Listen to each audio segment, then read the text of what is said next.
ಎಲ್ಲ ಕಲೆ ಸಾಹಿತ್ಯದ ಮೂಲ ಬೇರಾದ ಜಾನಪದಕ್ಕೆ ನೈತಿಕ ಮತ್ತು ಜಾತ್ಯತೀತ ಮನೋಭಾವ ಬೆಳೆಸುವ ಶಕ್ತಿಯಿದೆ. ಜಾನಪದ ಮನಸ್ಸಿಗೆ ಶಾಂತಿ, ನೆಮ್ಮದಿ, ಮನರಂಜನೆ ನೀಡುವುದಲ್ಲದೆ ಮನುಷ್ಯನಲ್ಲಿ ಸಾಮಾಜಿಕ ಪ್ರಜ್ಞೆ ಜಾಗೃತಗೊಳಿಸಲಿದೆ ಎಂದು ಜಾನಪದ ಕಲಾವಿದ ಟಿ.ಸಿ. ಚಂದ್ರಪ್ರಕಾಶ್ ಹೇಳಿದರು.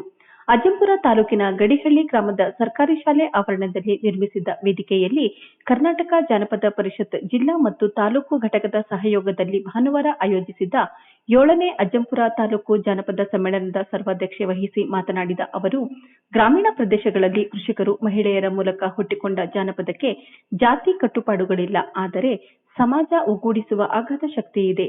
ಪೂರ್ವಜರ ಕಾಲದ ಜಾನಪದ ನಾಶವಾದರೆ ದೇಶದ ಒಟ್ಟಾರೆ ಸಂಸ್ಕೃತಿ ಮೇಲೆ ಗಾಢವಾದ ಪರಿಣಾಮ ಬೀರಲಿದೆ.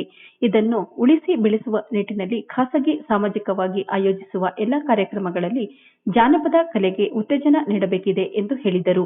ಮಾಜಿ ಶಾಸಕ ಎಸ್.ಎಂ. ನಾಗರಾಜ್ ಮಾತನಾಡಿ, ಶಾಲಾ ಕಾಲೇಜುಗಳಲ್ಲಿ ಜಾನಪದ ಕಲೆ ಉತ್ತೇಜಿಸುವಂತಹ ಶಿಕ್ಷಣ ನೀಡಬೇಕು. ಪಠ್ಯಗಳಲ್ಲಿ ಜಾನಪದಕ್ಕೆ ಸಂಬಂಧಿಸಿದ ವಿಷಯ ಅಳವಡಿಸಿ ಬೋಧಿಸುವ ವ್ಯವಸ್ಥೆ ಜಾರಿಯಾಗಬೇಕು ಎಂದರು. ಮಾಜಿ ಸೈನಿಕ ಬಿ.ಎಸ್. ಮಲ್ಲಿಕಾರ್ಜುನ್ ಮಾತನಾಡಿ, ಹಿರಿಯರು ಮಕ್ಕಳಿಗೆ ಜಾನಪದದ ಮಹತ್ವ ತಿಳಿಸಬೇಕು. ಜಾನಪದ ಕಲೆ, ಸಂಗೀತದ ಅರಿವು ಮೂಡಿಸಿ ಅವರಲ್ಲಿ ಸಂಸ್ಕಾರ ಬಿತ್ತುವ ಕೆಲಸ ಮಾಡಬೇಕು ಎಂದರು. ಕರ್ನಾಟಕ ಜಾನಪದ ಪರಿಷತ್ ಜಿಲ್ಲಾಧ್ಯಕ್ಷ ಜಿ.ಪಿ. ಸುರೇಶ್ ಮಾತನಾಡಿ, ಜಾನಪದ ಕಲೆ ಮನುಷ್ಯನ ವ್ಯಕ್ತಿತ್ವ ವಿಕಸನಗೊಳಿಸುವುದಲ್ಲದೆ ಸಮಾಜಕ್ಕೆ ಉತ್ತಮ ನಾಗರಿಕತೆ ಕಲ್ಪಿಸುತ್ತದೆ.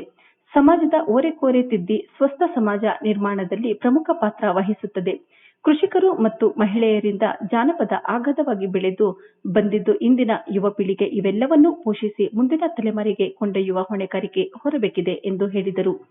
ಸಮ್ಮೇಳನಾಧ್ಯಕ್ಷ ಟಿ.ಸಿ. ಚಂದ್ರಪ್ರಕಾಶ್ ಹಾಗೂ ಮಾಜಿ ಸೈನಿಕ ಬಿ.ಎಸ್. ಮಲ್ಲಿಕಾರ್ಜುನ್ ಅವರಿಗೆ ಜೋಡೆತ್ತಿನ ಗಾಡಿಯಲ್ಲಿ ಕೂರಿಸಿ ನಡೆಸಿದ ಮೆರವಣಿಗೆ, ವೀರಗಾಸೆ, ಕೋಲಾಟ, ಸುಗ್ಗಿ ಕುಣಿತ, ಡೊಳ್ಳು ಕುಣಿತ ಇನ್ನಿತರ ಕಲಾ ತಂಡಗಳ ಪ್ರದರ್ಶನ, ಅಂಚೆಯೊಂದಿಗೆ ಮಿಡಿತವಾದ ಗ್ರಾಮೀಣ ಜನಪದರ ಬದುಕು ಎಂಬ ವಿಷಯ ಕುರಿತಾಗಿ ಕೇಂದ್ರ ಜಾನಪದ ಪ್ರಶಸ್ತಿ ಪುರಸ್ಕೃತೆ ಮುಗುಳಿ ಲಕ್ಷ್ಮೀದೇವಮ್ಮ ಪ್ರಚುರಪಡಿಸಿದ ಜಾನಪದ ಗೋಷ್ಠಿ 7ನೇ ಅಜ್ಜಂಪುರ ತಾಲೂಕು ಜಾನಪದ ಸಮ್ಮೇಳನ ಮೆರುಗು ಹೆಚ್ಚಿಸಿದವು.